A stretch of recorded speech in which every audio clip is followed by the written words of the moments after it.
O Érico Lima me enche o saco aqui. Lá vem o Aranco e o PT. Não, não é disso que eu estou falando, não, o Érico Lima.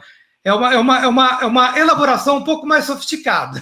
Não estamos falando. Estou falando de um culto a um período do país que eu gostaria que tivesse sido superado. Porque eu acho que esse culto acaba levando a gente a eleger sociopatas como que está no poder atualmente. Entendeu? Todo mundo é culpado junto. Por isso que vai ter juízo final. Então não vem com esse papinho, não, porque a coisa aqui é um pouco mais séria. Bom, vamos lá. Quem mais? É bom quando dá treta. Peraí. Naraira, entrando faz autópsia da ditadura argentina como nenhum escritor brasileiro. Parabéns, César Santos. Eu acredito nisso. Os escritores argentinos trataram e tratam a ditadura. Porque eu vou falar uma coisa. Tem histórias humanas magníficas dentro do que foi esse combate entre a esquerda armada e a ditadura militar. Na Argentina, eu conheço livros maravilhosos, livros assim, que mexem com você como ser humano. E isso eu acho que um livro que comunica isso para outro ser humano, é um livro. Então, só que eu acho que aqui no Brasil foi tímido. Existem exemplos, evidentemente, pontuais, tá? Mas eu acho que, assim, comparado à literatura argentina, é pinto, não é nada. Não tratamos do assunto.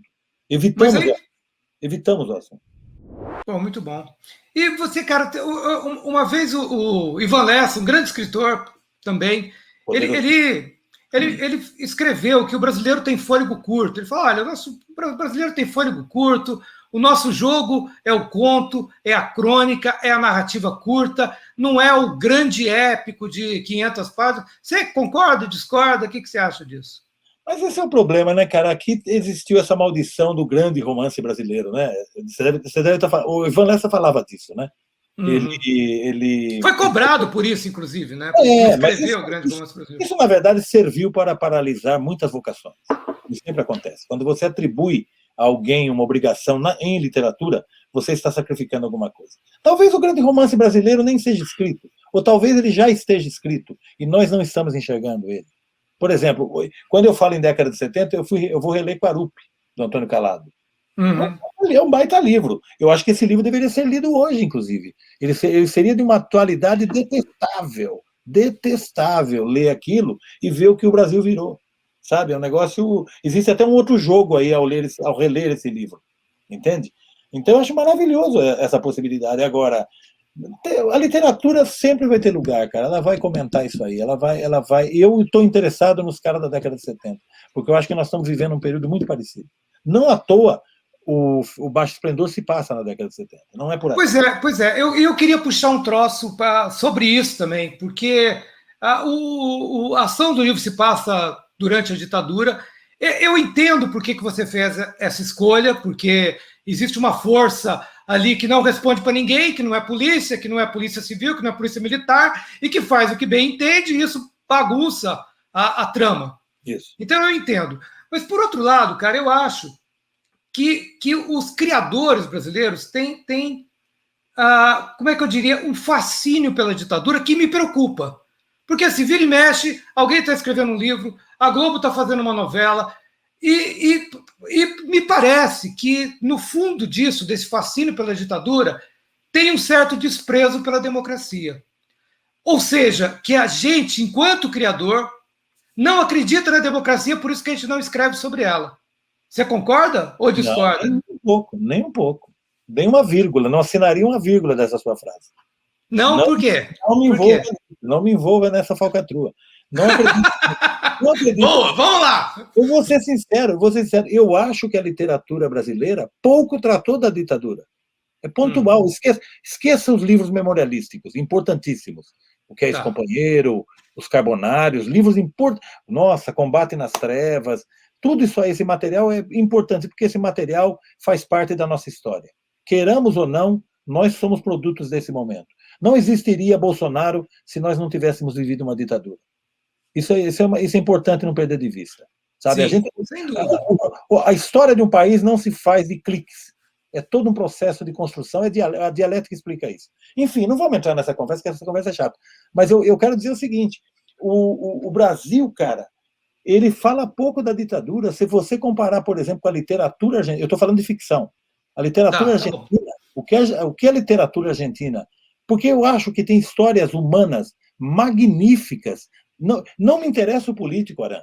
O político é datado. Por isso a ditadura, no meu livro, aparece apenas como pano de fundo. Ela toca a história em vários lugares. Ela acaba até decidindo algumas coisas, mas não era a função. Eu queria ela apenas como pano de fundo. Como havia acontecido quando nós eu fiz com Beto Brant o filme Ação entre Amigos. Eu queria que a ditadura fosse apenas um pano de fundo. O que me interessa é o humano, porque o humano é atemporal. Você vai ler isso daqui a 50 anos, vai fazer sentido. Um homem oprimido hoje é igual a um homem oprimido daqui a 50 anos. Tomara que o homem oprimido daqui a 50 anos não exista, seja apenas uma ficção. Concordo plenamente com você. Mas eu acho o seguinte, eu concordo com você que o Bolsonaro é fruto da ditadura, mas talvez seja também fruto de um culto à ditadura, que não é um culto que tem só na direita. A esquerda também parece que gosta. Assim, não discuto.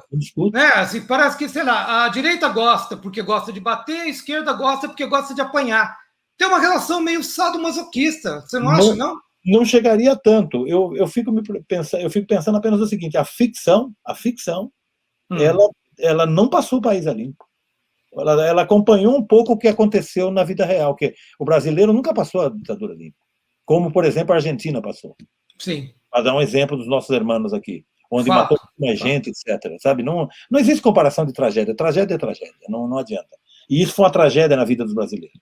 Sabe? Um leitor, o Moacir Moreira, que é um médico e leitor, escritor, amigo meu, faz um comentário sobre o Baixo Esplendor, onde ele diz assim: me chamou a atenção uma cena. Eu fiquei pensando, qual cena? E a cena não tem nada a ver com o que eu imaginaria. É uma cena onde mendigos são mencionados, que estão abrigados num dia frio debaixo da marquise do teatro, do Museu de Vanguarda, de Arte de Vanguarda. E esse é o momento que quando o Moacir comenta isso, eu me sinto recompensado. Porque o meu comentário ali é o milagre brasileiro. Quem tiver um pouquinho vai entender que você não precisa contar a história brasileira para o brasileiro. Mas alguns signos que você bota em cena, alguém com um pouco de sensibilidade ou conhecimento vai perceber.